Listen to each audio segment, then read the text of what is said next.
എന്ത് രസമല്ലേ ഒരു ബിൽഡിങ്ങിന്റെ ബാക്കിൽ കൂടെ നമ്മളിങ്ങനെ പുറത്തേക്ക് ഇറങ്ങുമ്പോൾ നല്ല വിശാലമായ ഒരു കായൽ കാണുമ്പോൾ അല്ലേ.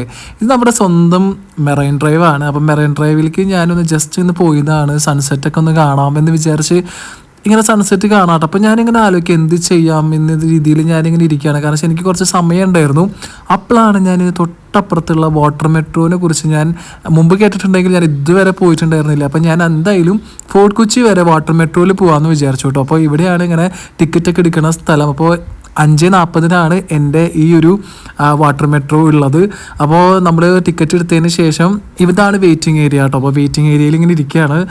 നല്ല രസമാണ്. ഞാൻ ആദ്യമായിട്ടാണ് പോണത്. അപ്പോൾ ആ എക്സ്പീരിയൻസും കൂടി ഷെയർ ചെയ്യാനാണ്. അപ്പോൾ ഈ ഒരു കാർഡ് വെച്ചിട്ടാണ് നമ്മൾ എൻട്രി ചെയ്യുക. അതായത് ഇതൊരു പേപ്പർ പോലത്തെ ഒരു കാർഡാണ്. നമ്മുടെ ATM കാർഡ് പോലെ അത്ര കട്ടിയുള്ള ചട്ടയൊന്നുമല്ല. ഇതല്ല, ഇത് പേപ്പറാണ് ഇത് സംഭവം. ഇത് നമ്മൾ സ്കാൻ ചെയ്ത് ഉള്ളിലേക്ക് കയറുന്നു. നമ്മുടെ ട്രെയിൻ മെട്രോ കയറുന്ന പോലെ തന്നെയാണ് ഇതും. ഇറങ്ങുന്ന സ്ഥലത്ത് നമ്മൾ ഇത് കാണിച്ചു കൊടുക്കണം. അങ്ങനെ നമ്മളിങ്ങനെ വരിയായിട്ട് ഇങ്ങനെ പോവാട്ടോ. അപ്പോൾ 2-3 ബോട്ടുകൾ അവിടെ കിടക്കുന്നുണ്ട്. അപ്പോൾ എനിക്കറിയില്ല ഇതെങ്ങനെയാണ് എന്താ സംഭവം എന്നൊന്നും എനിക്ക് അറിഞ്ഞൂടാ. അപ്പം ഞാനിങ്ങനെ ഭയങ്കര എക്സൈറ്റഡിലാണ് ഞാൻ പോണേ. അപ്പോഴും അവിടെ ഒന്ന് കുറച്ച് നേരം ഒന്ന് വെയിറ്റ് ചെയ്യേണ്ട വന്നു. കാരണം വെച്ചാൽ ആൾക്കാർ ടൈം ആവാനാന്ന് തോന്നുന്നു നമ്മളങ്ങനെ ഇരിക്കേണ്ട വന്നു. പിന്നെ ഇരിക്കുന്ന സ്ഥലമൊക്കെ നല്ല അടിപൊളിയാട്ടോ. കൊണ്ട് ഇങ്ങനത്തെ ഒരു ഇരിക്കുന്ന സ്ഥലം എല്ലാ പാസഞ്ചേഴ്സിനും ഒരു റിലാക്സേഷന് വേണ്ടിയിട്ടുള്ള ഒരു സ്ഥലമായിരുന്നു അത്. അങ്ങനെ വീണ്ടും അവർ അനൗൺസ് ചെയ്യുന്നില്ല, ജസ്റ്റ് കടത്തി വിട്ടു തുടങ്ങി ഫ്ലൈറ്റില്ല കേട്ടോ, ബോട്ടിൽ കയറാൻ വേണ്ടിയിട്ട്. അപ്പോൾ നമ്മളിങ്ങനെ നടന്ന് അങ്ങനെ ഈ ഒരു ബോട്ടിലാണ് നമ്മൾ കയറാൻ പോണത്. അപ്പോൾ എനിക്ക് ഭയങ്കര എക്സൈറ്റഡ് ആയിരുന്നു. കാരണം ഞാൻ ആദ്യമായിട്ടാണ് ഈ ഒരു വാട്ടർ മെട്രോയിൽ പോണത്. ഇങ്ങനെ അതും 40 രൂപയോളം കേട്ടോ. ഫോർട്ട് കൊച്ചി പോയിട്ട് തിരിച്ചൊരു 5 മിനിറ്റാണ് ആ ബോട്ടിൽ തന്നെ തിരിച്ചും വരണം. അപ്പം ഞാൻ ജസ്റ്റ് ഒന്ന് അങ്ങോട്ട് പോയി ഇങ്ങോട്ട് വരാന്നുള്ള രീതിയിലാണ് പോണത്. അപ്പം ഞാനിങ്ങനെ നോക്കായിരുന്നു കേട്ടോ. അപ്പോൾ നല്ല ഭംഗിയുള്ള ടൈമും ആണ് ഞാനിപ്പോൾ ഈ ഒരു യാത്ര നടത്തുന്നത്. അതായത് സൺസെറ്റിൻ്റെ സമയമാണ്. അതുകൊണ്ടാണ് ഞാൻ കൂടുതൽ വീഡിയോ എടുക്കുന്നത്. അപ്പോൾ ഇതാണ് ഞാൻ കേട്ടോ. അപ്പോൾ ഞാനിങ്ങനെ ആ എക്സൈറ്റഡിൽ ഇങ്ങനെ വീഡിയോ ഒക്കെ എടുത്ത് ഇങ്ങനെ നടന്ന് കയറുകയാണ്. അപ്പോൾ സെക്യൂരിറ്റി ഉണ്ട് നമ്മുടെ സുരക്ഷിതത്തിന് വേണ്ടിയിട്ട്. അവിടെ ആൾക്കാർ അവിടെ നിൽക്കുന്നുണ്ട്. അപ്പം നമ്മൾ ഈ സ്ലൈഡിൽ കൂടെയാണ് കയറണത്. അപ്പോൾ ഈ ഒരു ഭാഗത്ത് മാത്രം, അതായത് ഈ ഒരു ക്യാബിൻ്റെ ഉള്ളിൽ മാത്രമാണ് നിൽക്കാൻ പറ്റുള്ളൂ. ഒരു 100 പേരാണ് ഇൻക്ലൂഡിങ് ക്രൂ മെമ്പേഴ്സ് അവർ പറയണത് മീൻസ് ആ കപ്പാസിറ്റി പറയണത്. അങ്ങനെ ഞാൻ അവിടെ ഇരുന്ന് എല്ലാവരും വന്നിരുന്നു. അപ്പോൾ ഞാൻ ആദ്യം കയറിയ കാരണം എനിക്ക് വിൻഡോ സീറ്റ് തന്നെ കിട്ടിയെന്ന് പറയില്ല. അതുപോലെ ഈ ബോട്ടിൻ്റെ ഈ ഒരു സൈഡ് സീറ്റ് തന്നെ കിട്ടി. അപ്പോൾ ഇതെന്ന് വെച്ചാൽ നമുക്ക് ഒരു നമ്മുടെ വെയിൽ കടിക്കാണ്ടിരിക്കാൻ അങ്ങനത്തെ കണ്ടില്ലേ, ബ്ലാക്ക് ആയിട്ടുള്ളൊരു ഗ്ലാസ്സാണ്. പക്ഷെ നമുക്ക് പുറത്തത്തെ കാര്യങ്ങളൊക്കെ നല്ല ഡീറ്റെയിൽ ആയിട്ട് കാണാം. അപ്പോൾ നമ്മുടെ വണ്ടി ഇത് എടുത്ത് തുടങ്ങി ഇങ്ങനെ ബാക്കിലോട്ട് റിവേഴ്സ് അടിക്കുകയാണ്. അപ്പോഴാണ് കാണുന്നത് നമ്മുടെ മെറൈൻ ഡ്രൈവിൻ്റെ ഭാഗത്തുള്ള ബിൽഡിങ്സിൻ്റെ ഒക്കെ നല്ല അടിപൊളി ഭംഗിയായിട്ടുള്ള കാര്യങ്ങളാണ് നിങ്ങൾ കണ്ടുകൊണ്ടിരിക്കുന്നത്. എനിക്ക് ഭയങ്കരമായിട്ട് ഇഷ്ടമായിട്ടോ. കാരണം വെച്ചാൽ നമ്മളൊരു ബോട്ടിൽ പോകുന്ന ഒരു പ്രതീതി തന്നെയായിരുന്നു ഇതിലുള്ളത്. നല്ല AC-യുടെ ഉള്ളിലിരുന്ന് വ്യൂ ആസ്വദിക്കുക എന്ന് പറയുന്നത് മറ്റൊരു നല്ലൊരു അടിപൊളി സംഭവമായിരുന്നു. അങ്ങനെ റിവേഴ്സ് എടുത്ത് വണ്ടി ഇങ്ങനെ പോയിക്കൊണ്ടിരിക്കുക. അപ്പോൾ റിവേഴ്സ് എടുക്കുന്ന കാര്യമാണ് ഇപ്പോൾ നടന്നുകൊണ്ടിരിക്കുന്നത്. അപ്പോൾ ആ ബിൽഡിങ്സ് ഒക്കെ കാണാം. ഞാനൊക്കെ പണ്ട് മുതൽ കാണുന്ന ബിൽഡിംഗ് ആട്ടോ. ആ ഷേപ്പില്ലാത്തൊരു ബിൽഡിങ്ങില്ലേ, പൊളിഞ്ഞു പോയ പോലെ. അപ്പോൾ ഞാനൊക്കെ ചെറുപ്പത്തിൽ ഇങ്ങനെ ട്രിപ്പൊക്കെ വരുമ്പോൾ ഞാൻ വിചാരിക്കും അയ്യോ ഈ ഭൂകമ്പമൊക്കെ വന്നിട്ട് പൊളിഞ്ഞു പോയ ബിൽഡിംഗ് ആയിരിക്കും എന്നൊക്കെയാണ് എൻ്റെ ചെറുപ്പത്തിലത്തെ ഒരു ധാരണ. അപ്പോൾ അങ്ങനെ ഒരു ബോട്ട് ഇങ്ങനെ പോകേണ്ടത് കണ്ടില്ല. ഞാൻ പറഞ്ഞ സമയം സൺസെറ്റ് എന്ന് പറഞ്ഞ സമയമായിരുന്നു. അപ്പോൾ ആ സമയത്ത് നല്ല വ്യൂ ആയിരിക്കും കേട്ടോ കാണാനായിട്ട്. അപ്പം ഞാനിങ്ങനെ യാത്ര തുടങ്ങി അങ്ങനെ ഫ്രണ്ടിലോട്ട് ഇങ്ങനെ പോയിക്കൊണ്ടിരിക്കുകയാണ്. അപ്പോൾ ആരൊക്കെയോ പറഞ്ഞു നമ്മൾ ഇതുകൂടെ മെറൈൻ ഡ്രൈവിൽ കൂടെ പോവുകയാണെങ്കിൽ ഡോൾഫിനൊക്കെ കാണാൻ പറ്റുമെന്നൊക്കെ ഞാനിങ്ങനെ പണ്ടും കേട്ടിട്ടുണ്ട്. പക്ഷെ ഞാൻ ഇതുവരെ കണ്ടിട്ടില്ല.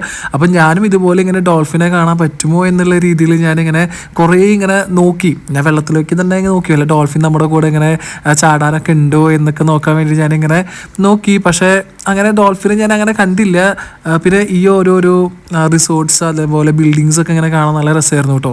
പക്ഷേ കുറച്ച് കഴിഞ്ഞപ്പോൾ ഞാനിങ്ങനെ പെട്ടെന്ന് ഇങ്ങനെ ആലോചിക്കും, ഒരു 20-25 മിനിറ്റ് ഉണ്ട് നമുക്ക് മെറൈൻ ഡ്രൈവിൽ നിന്ന് ഫോർട്ട് കൊച്ചിയിലേക്ക് പോകാൻ. അപ്പോൾ അങ്ങനെ പോണ വഴി നമുക്ക് ഒരു ബോട്ട് നമുക്കിപ്പോൾ കാണാൻ പറ്റും. അപ്പോൾ ഈ ബോട്ട് ഇങ്ങനെ വരുമ്പോൾ നമ്മുടെ വാട്ടർ മെട്രോ പാസ് ചെയ്യാൻ വേണ്ടിയിട്ട് അവർ സ്ലോ ആക്കിയിട്ടാണ് നിൽക്കണത്. കാരണം വെച്ചാൽ അതൊരു എക്സ്ട്രാ പൈസ കൊടുത്ത് കയറുന്ന ബോട്ടാണ്. അതായത് പാസഞ്ചേഴ്സിന് ഇങ്ങനെ എൻ്റർടൈൻമെൻറ്റിന് വേണ്ടിയിട്ട് പോകുന്ന ഒരു ബോട്ടാണ്.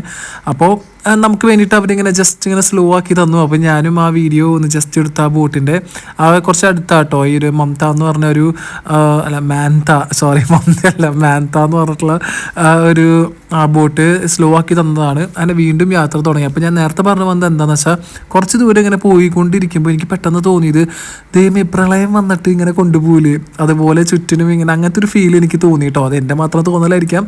പിന്നെ അതിന് ശേഷം ഈ ഒരു സംഭവം ഞാനിങ്ങനെ കൗതുകത്തോടെ നോക്കായിരുന്നു കേട്ടോ. ആസ്പിൻ വാളിന്റെ സംഭവമാണ് ഈ ഒരു ബിൽഡിംഗ് ഉള്ളത്. അതായത് 1867 ഇതിഹാസ വ്യാപാരിയായ ജോൺ എച്ച് ആസ്പിൻ വാൾ തന്റെ ബിസിനസ് ആസ്പിൻ വാൾ ആൻഡ് കമ്പനി സ്ഥാപിച്ചതോടെയാണ് ഇതെല്ലാം ആരംഭിച്ചത്. ദക്ഷിണേന്ത്യയിലെ മലബാർ തീരത്തെ ആദ്യകാലത്തെ സംഭരണത്തിൽ ഒന്നായിരുന്നു ഇത്.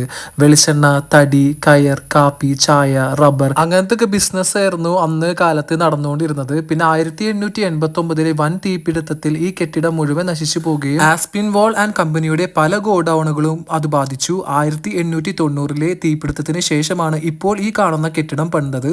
1956 ഇതൊരു പബ്ലിക് ലിമിറ്റഡ് കമ്പനിയായി മാറുകയും തിരുവിതാംകൂർ രാജകുടുംബം ചെറിയൊരു ഓഹരി സ്വന്തമാക്കുകയും ചെയ്തു. ബാക്കിയുള്ള ഓഹരികൾ 1971 കുടുംബം വാങ്ങുകയും ചെയ്തു. ഇപ്പോൾ ആസ്പിൻ ആൻഡ് വാൾ കമ്പനി പ്രവർത്തിക്കുന്നത് ഇടപ്പള്ളിയിൽ നിന്നാണ് കേട്ടോ. അതുമാത്രമല്ല, മെട്രോയിൽ ഞാൻ സഞ്ചരിക്കുന്ന സമയത്ത് അവിടെയുള്ള ആളുകൾ പറയുന്നുണ്ടായിരുന്നു ഫിഷിംഗ് ഹാർബർ, അതേപോലെ ഫിഷിംഗ് മേടിക്കുന്ന സ്ഥലമെന്നോ അങ്ങനെ എന്തോ പറയുന്നതും കേട്ടു. പിന്നെ നമുക്ക് കാണാൻ കഴിയണത് കുറച്ചും കൂടി തൊട്ടപ്പുറത്ത് കാണുന്നത് നല്ല അറബിക്കടലാട്ടോ.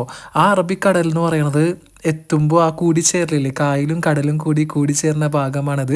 അങ്ങനെ പോകുന്ന വഴിക്കാണ് ജങ്കാർ എന്ന് പറഞ്ഞ സാധനം കാണുന്നത്. ജങ്കാർ എന്ന് പറയുന്നത് നമ്മുടെ ട്രാൻസ്പോർട്ടേഷൻ, അതായത് വണ്ടികളും, ഇതിപ്പോൾ മെട്രോ എന്ന് പറയുമ്പോൾ നമുക്ക് ആൾക്കാർക്ക് മാത്രമേ പറ്റുള്ളൂ. ഇപ്പം നിങ്ങൾക്ക് കാണാം ദേ വണ്ടികളും കാറും ബൈക്കൊക്കെ ആയിട്ടാണ് ഈ ജങ്കാർ ഈ വാട്ടർ മെട്രോൻ്റെ മുമ്പിൽ കൂടെ പാസ് ചെയ്ത് പോണത്. അത് നല്ലൊരു കൗതുകകരമായിട്ടുള്ളൊരു കാഴ്ചയായിരുന്നു കേട്ടോ.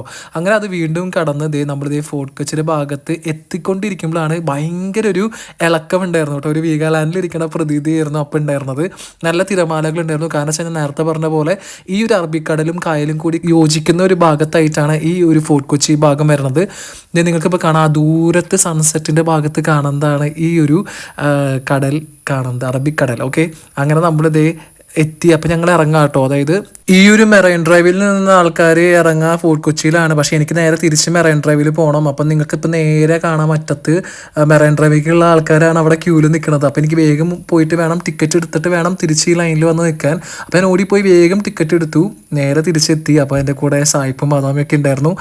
പിന്നെ തൊട്ട് സെക്കൻഡ് ലാസ്റ്റ് ആയിരുന്നു ഞാൻ, ഒരു ഫാമിലി ബാക്കിലുണ്ടായിരുന്നു. അങ്ങനെ ഞാൻ കയറി. ലാസ്റ്റ് കയറിയ കാരണം എനിക്ക് സീറ്റേ കിട്ടിയില്ല, നിൽക്കേണ്ട വന്നു. അപ്പം ഞാനൊരു കമ്പി പിടിച്ചിട്ട് നിന്നു, അതുപോലെ ലൈഫ് ജാക്കറ്റിൻ്റെ അവിടെ ഇരുന്നു. അങ്ങനെ ഞാൻ വീണ്ടും ഇങ്ങനെ പുറത്തത്തെ കാഴ്ചകളൊക്കെ ഇങ്ങനെ കാണാണ്. അപ്പം ഞാൻ ആദ്യം ആലോചിച്ചു, ഭാഗ്യം എനിക്ക് ആദ്യം തന്നെ ഈ ഒരു വിൻഡോ സീറ്റ് കിട്ടിയ കാരണം എനിക്കിതൊക്കെ നിങ്ങൾക്ക് കാണിക്കാൻ പറ്റി. ഇപ്പോഴാണെങ്കിൽ എനിക്ക് നിന്ന് ഇങ്ങനെയൊക്കെ കാണിക്കേണ്ട വന്നത്. അപ്പം നെന്മയുടെ ഒരു ബോട്ട് കണ്ടു.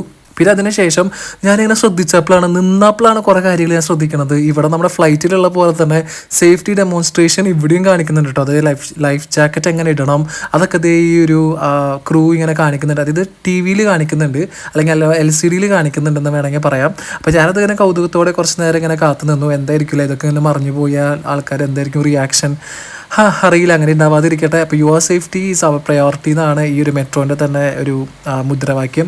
പിന്നെ ഇങ്ങനെ അതേ എപ്പോഴും സ്ഥിരമായിട്ട് കാണുന്നതാണ് MSC എന്ന് പറഞ്ഞാൽ ഈ ഒരു കമ്പനി ഇങ്ങനെ ക്രെയിനും അല്ലെങ്കിൽ ഈ ഒരു കണ്ടെയ്നേഴ്സിൻ്റെ ഒക്കെ ഭാഗം എപ്പോഴും നമ്മൾ ബോട്ടിങ്ങിലായാലും പോകുമ്പോൾ ഇങ്ങനെ കണ്ടിട്ടുള്ള ഒരു ഭാഗമാണ്. അങ്ങനെ ഞാൻ ആദ്യമായിട്ട് പോയിട്ടുള്ള ഒരു എക്സ്പീരിയൻസ് ആണ് ഞാൻ നിങ്ങളുടെ അടുത്ത് ഇങ്ങനെ കാണിച്ചു തരണത്. അപ്പോൾ നിങ്ങൾ കുറേ പേര് പോയിട്ടുണ്ടാവും, വാട്ടർ മെട്രോയിൽ പോയിട്ടുണ്ടാവും. എൻ്റെ ഒരു ഫസ്റ്റ് എക്സ്പീരിയൻസ് ആണ്. അപ്പോൾ നിങ്ങൾക്ക് ഇഷ്ടപ്പെടുകയാണെങ്കിൽ എൻ്റെ വീഡിയോ ഒന്ന് ലൈക്ക് ചെയ്യണം. പിന്നെ അതുപോലെ ഈ ഒരു ഭാഗത്താന്ന് തോന്നുന്നു വെള്ളി നക്ഷത്രം, അതുപോലെ മൈ ബോസിലൊക്കെ ഷൂട്ട് ചെയ്ത ആ വീട്, ആ കൊട്ടാരം പോലത്തെ വീട് ഈ ഒരു മരത്തിൻ്റെ ഇടയിലാണെന്ന് തോന്നുന്നു. അതുകൊണ്ടാണ് ജസ്റ്റ് ഒന്ന് വീഡിയോ എടുത്തത്. ആർക്കെങ്കിലും അറിയുന്നുണ്ടെങ്കിൽ ജസ്റ്റ് ഒന്ന് കമൻറ്റ് ചെയ്യട്ടോ. അങ്ങനെ ഞാൻ തിരിച്ച് മെറൈൻ ഡ്രൈവ് എത്തി. കപ്പിത്താന്മാരോട് താറ്റ പറഞ്ഞിട്ട് ഞാൻ അങ്ങനെ എൻ്റെ യാത്ര തൃശ്ശൂരിലേക്ക് തിരിക്കുകയാണ്. അപ്പോൾ വീഡിയോ ഇഷ്ടപ്പെട്ട ലൈക്ക് ചെയ്യുക, ഷെയർ ചെയ്യുക, സബ്സ്ക്രൈബ് ചെയ്യുക എൻ്റെ ചാനൽ. അപ്പോൾ താങ്ക് യു ഫോർ വാച്ചിങ്.